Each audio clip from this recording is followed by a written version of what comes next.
안녕하십니까, 성도 여러분. 오늘은 월요일입니다. 말씀의 제목은 내가 반드시 다시 오리라 라는 제목으로 함께 말씀의 은혜를 나누겠습니다. 우리 함께 말씀 나누기 전에 기도하겠습니다.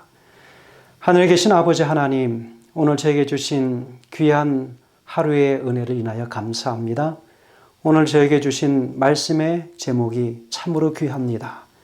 다시 오실 우리 주님, 내가 반드시 다시 오겠다고 말씀하신 그 약속을 인하여 이 땅의 모든 피조물들이 희망을, 소망을 품고 하늘을 바라볼 수 있도록 해주셨사오니 감사합니다.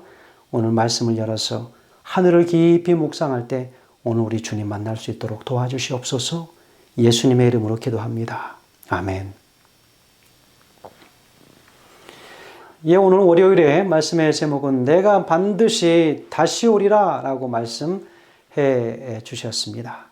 오늘 우리는 본문의 말씀 요한복음 14장 1절에서 3절의 말씀을 통하여 또 예수님께서는 어떤 맥락에서 이 말씀을 우리에게 주셨는가 한번 우리 깊이 묵상하는 시간들을 갖도록 하겠습니다.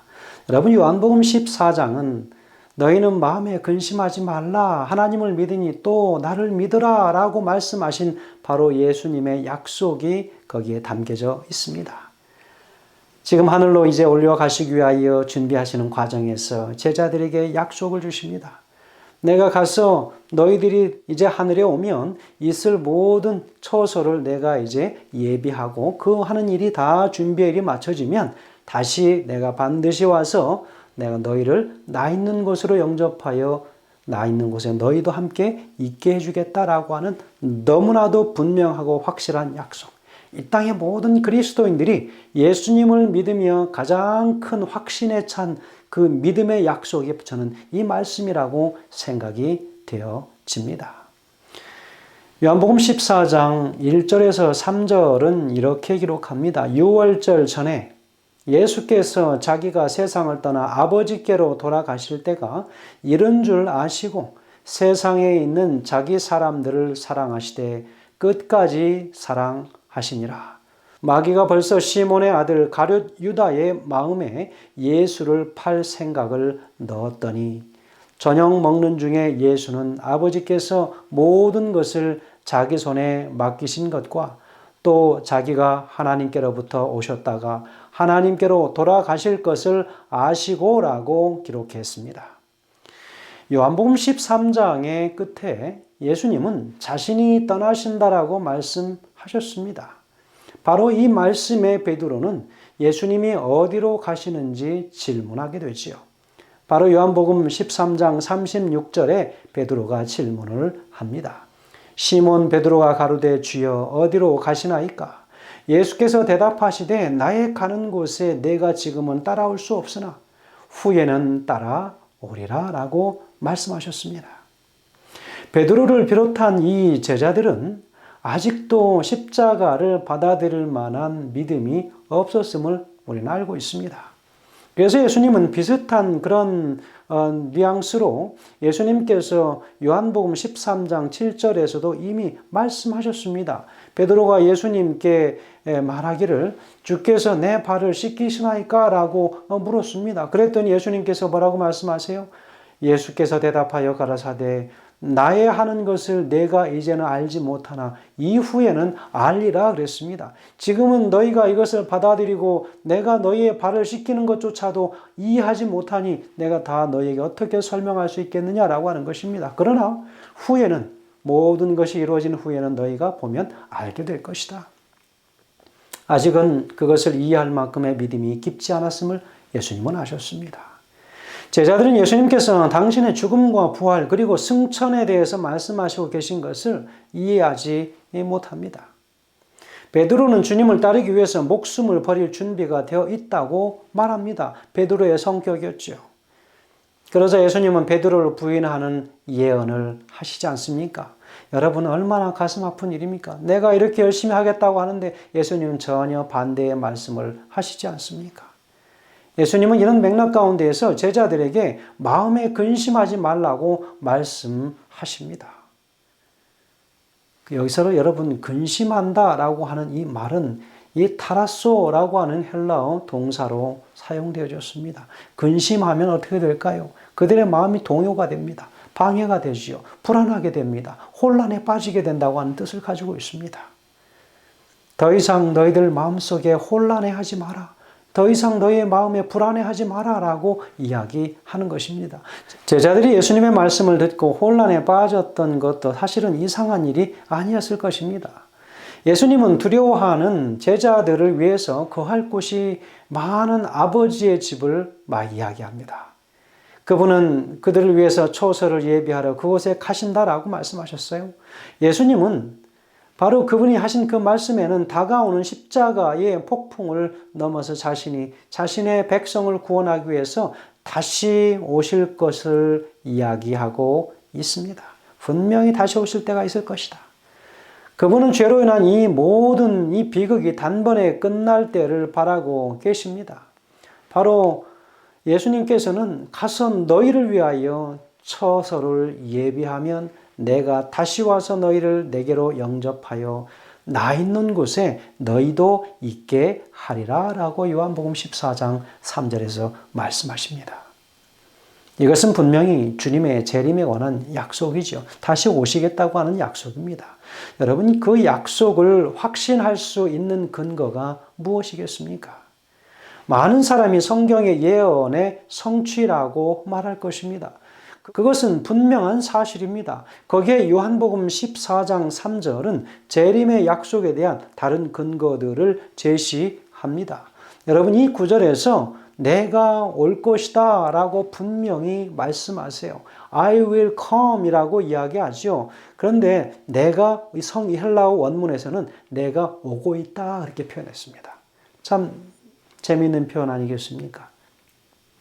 내가 올 것이다 라고 하는 영문에는 그렇게 표현했다면 헬라어에서는 내가 오고 있다. I'm coming 이렇게 이야기하고 있습니다. 여러분, 이것은 헬라어 문법에서 아주 미래적 현재형을 사용한 것인데 마치 이미 진행되고 있는 것 같이 묘사될 만큼 성취가 확실한 미래의 사건을 말할 때 사용하는 것이지요. 여러분, 부정과거 형태나 모든 우리가 기도할 때도 이 히브리 문법의 아주 특징 무엇입니까? 아직 성취되어지지 않은 미래에 있을 일을 이미 성취된 것처럼 미래 부정, 과거, 완료형으로 표현하는 그런 아주 독특한 문학 구조가, 문법 구조가 있지 않습니까? 이미 성취된 것으로 하는 것입니다.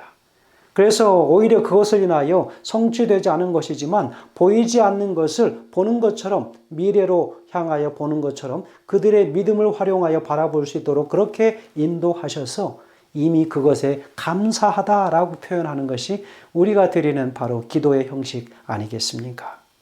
우리도 사실은 때때로 그 문법 구조를 많이 생각하지 않을지라도 우리는 이미 사실은 그 문법 구조 안에 들어와서 기도를 하고 있다고 하는 것입니다. 아직 성취되지 않은 미래의 일을 이미 성취된 것처럼 확신하여 그것을 인하여 미리 감사드리는 그 일. 그것은 참으로 놀라운 일이죠. 그것이 바로 우리의 믿음입니다. 보지 않고도 믿는 믿음이 바로 그것 아니겠습니까?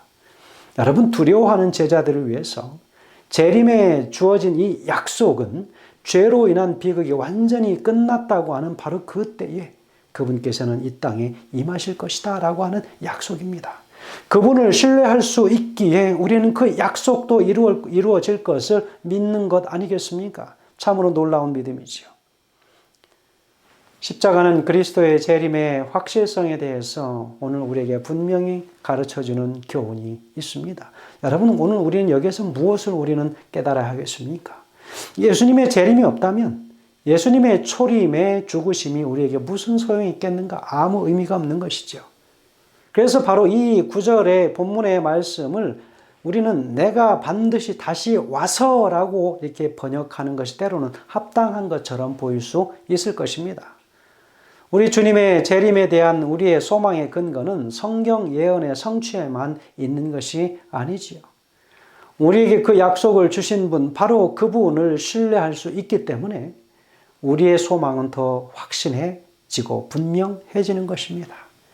그분은 자기 백성을 위해서 반드시 다시 오실 것이라고 말씀하셨어요. 그분이 약속하셨기 때문에 우리는 그 약속을 신뢰할 수 있는 것입니다. 그렇다면 여러분, 오늘 우리는 이 말씀을 우리 삶 속에 어떻게 적용하고 실천하면 좋겠습니까? 다시 오신다는 확실한 예수님의 재림을 나는 얼마나 확실하게 기다리고 있는가? 오늘 우리 스스로에게 한번 물어볼 일입니다. 오늘 과연 우리는 눈에 보이지 않는 그 예수님의 재림의 그 현현을 내가 미리 바라보고 있는가? 그리고 그 예수님께 주신 그 말씀을, 그분 그 자체를 우리는 확신하고 있는가? 재림을 기다리는 마음으로 자신의 생활을 다시 돌아보아야 합니다. 여러분, 이 사실만 우리가 깨닫는다면 우리의 삶은 변화될 것입니다. 현실에 안주하지 않고 현실에 주어지는 나의 그저 육신의 눈에 보여지는 그 안목과 이생의 정욕에 우리가 머물러 있지 않게 될 것입니다. 예수님의 재림에 초점이 맞춰진 하나님의 백성들의 삶은 달라질 것입니다. 나보다 다른 일을 낫다고 여기는 것, 그것은 시험거리가 되지 않을 것입니다. 예수님을 기다리는 그 재림에 관한 소망, 그것은 아련한 그저 하나의 이상적인 그런 몽환처럼 느껴지는 기별이 아닐 것입니다. 실질적이고 현실적이고 내 눈에 보여지는 약속이 될 것입니다. 시대소망 832페이지에서는 기록합니다. 구름 타고 오실 것이며 각인의 눈이 그를 볼 것이다. 주께서 호령과 천사장의 소리와 하나님의 나팔로 친히 하늘로 쫓아 강림하시리니 그리스도 안에서 죽은 자들이 먼저 일어나고 인자가 자기 영광으로 모든 천사와 함께 올 때에 자기 영광의 보좌에 앉으리라 라고 하셨습니다.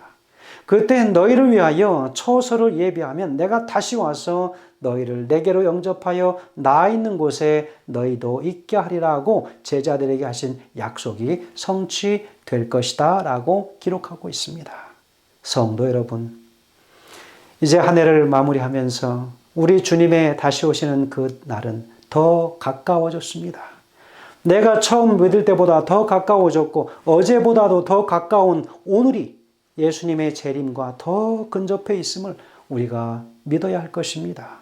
그러므로 우리의 신앙이 어제보다는 더 발전된 오늘 우리의 신앙으로 다시 한번 자리 잡게 하시고 다가올 내일은 오늘보다 더 나은 신앙으로 우리 주님을 간절히 사모하고 이 땅에 존재하는 동안 우리가 모든 성도들을 나의 그리스도로 생각하여 그들을 최선을 다하여 섬기는 것, 그것이 바로 우리 예수님께서 이 땅에서 우리가 성취해야 할 작은 하늘들임을 기억하게 하여 주시기를 우리 주의 이름으로 간절히 축원드립니다. 기도하겠습니다. 하늘에 계신 아버지 하나님, 어제보다 오늘이 더 우리 주님과 가까워져 있음을 주님 알게 하셨사오니 감사합니다. 여러 이 땅에서 계실 동안 주셨던 그 모든 약속들이 우리 눈에서 매 순간마다 성취되게 하시니 감사합니다. 때로는 육신의 눈에 보이지 않을지라도 그 주님을 우리가 볼 수 있는 믿음을, 또한 믿을 수 있는 그 확신과 그 올바른 믿음을 주셨사오니 주님 감사합니다.